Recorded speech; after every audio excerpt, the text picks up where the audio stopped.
DIY Book with Hamish MacDonald. Write, make, and sell your novel.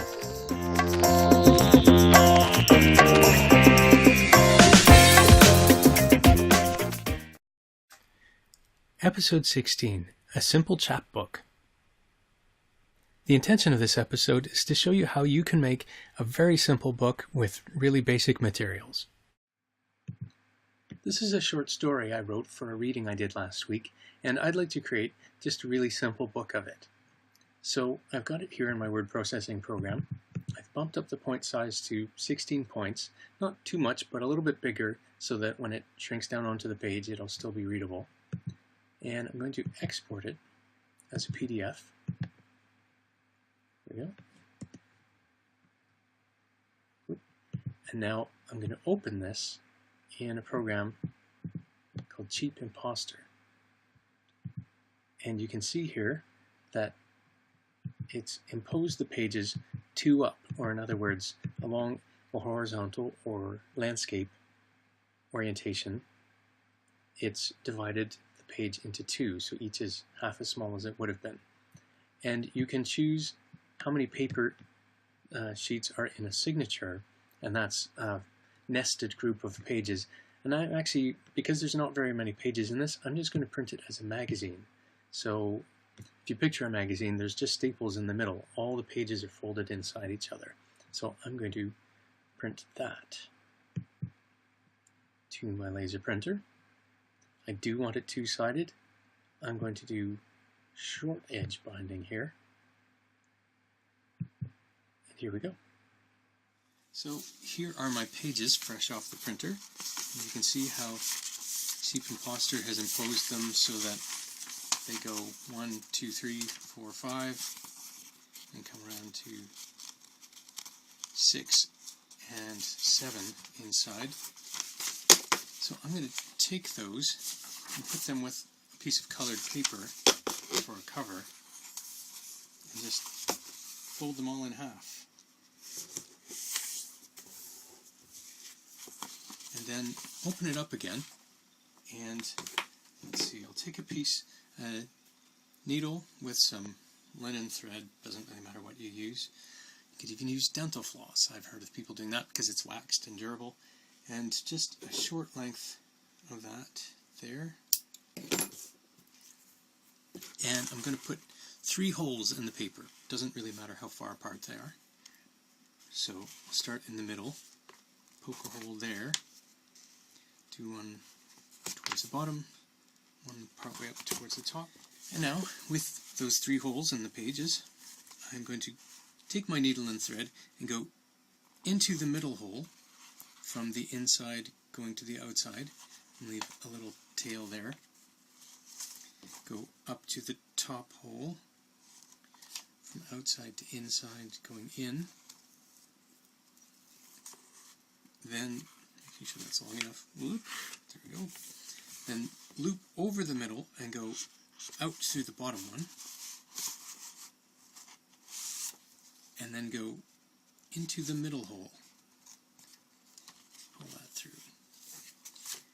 Then I'm going to take the needle away, take the ends of my thread here, tie them up,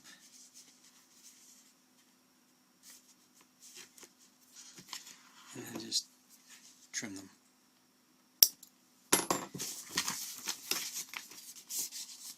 And there, got a very basic little storybook. So that previous form of binding, that simple chapbook stitch binding, is fine if you've got something really short and you don't want to give it too fancy a presentation. But what if you've got something longer? Well, here I've got a play that I wrote with my best friend years ago. It's not formatted properly, but I'll just use this as an example because it's a bit longer. So I'm going to do a more complicated form of imposition and binding.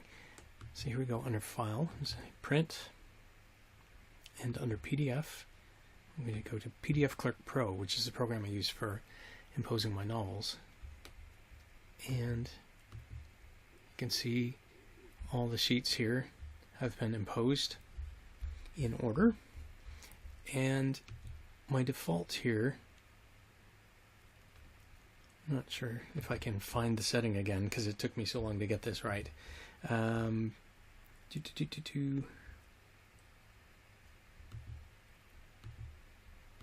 Well, wherever it is, I did not separate this into signatures. It's printing each sheet separately.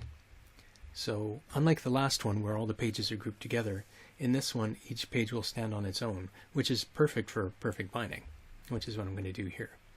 So now from PDF Clerk Pro, I'm going to say print, go to my laser printer, yes, two-sided because that way it'll use the printer's duplexing capability. And for layout, let me just make sure, long edge binding. Yeah, which is correct when I'm doing a vertical page orientation. With the previous one I was going horizontally, so you want the short edge. It's another one of those things that was complicated to figure out, but now I got it. So I'm going to do my long edge binding and hit print. And so here are the pages as they come out of the printer. And again, they're all imposed properly, but this time they're 4 up on a page. So what I have to do next is split those. So I'm going to use my rotary trimmer here to do that. This is an A4 page. I know that half of that is A5, so I just have to find A5 on the guide there. And then I've got 2 piles. But because of the nature of how PDF Clerk Pro works, and actually all of the imposition programs on the Mac work, I then have to interleave these. On ClickBook for the PC you don't have to do that, but that doesn't work on the Mac, so here I am. So there's one, and one, and that, and that, and that, and that, and that, and that, and that, and that, and that, and that. So there's my stack of pages. Now I have to fold them. So now through the magic of cinema, I've got folded pages, and I've created a cover. It's just an A4 piece of paper trimmed to an A5 height. So it's still the full height of the A4, but it's only as wide as A5. So roughly find the middle here.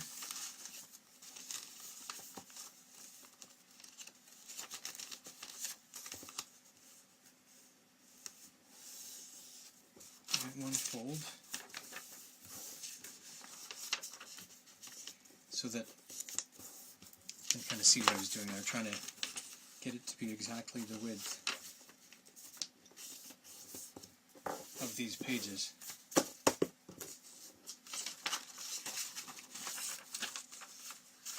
So that will fit in there well.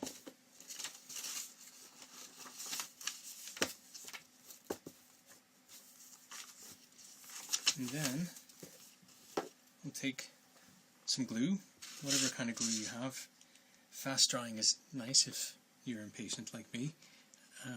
Just lay a bead of it down the middle.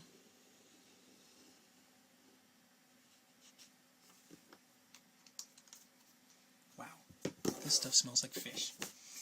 And take your pages, just move them around a wee bit just to make sure that the spines of all the pages get covered. So you want to make sure that they don't come out once you get them in there. And then you can further press them in to make sure they're covered there, like my finger. Even that up, and then put that aside to dry. So for my press, I've invested in a blade arm guillotine. It's not perfect, and from time to time I've ruined books because even though there's all kinds of measures on it, they never quite turn out exactly right. But for something like this, it lets you just put the book in and chop it. And that works for everything from this little thing up to a great thick novel like that. So if this is something that you think you're going to be doing a lot of, it's something you might consider getting. They're £800 or something if you get them through office shops, but I got this through eBay for less than 200, and it's made a world of difference. So what I'm going to do here, now that I've trimmed the top and the bottom, is I'm going to put another crease. I don't want to trim off these edges because I'd like to use them as a kind of overleaf. So I'm just going to trim this outside edge, screw that down, and then chop that. Recycle these little edges, and then got that, and then with that overhanging bit, just create sort of a hardcover type overleaf.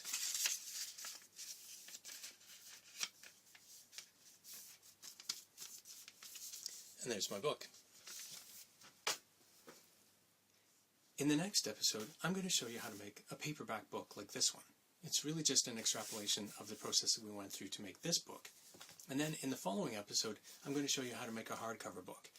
It's not really practical for purposes of making novels that you want to sell at a reasonable price, but this kind of signature binding and all, and hardcover case binding, it's decorative, it's nice, it feels really good and solid. So if you want to do a special edition of your book, it'll be nice to be able to do that. So until then, happy practicing with the book binding that you've learned this time, and keep writing, and I'll see you next time.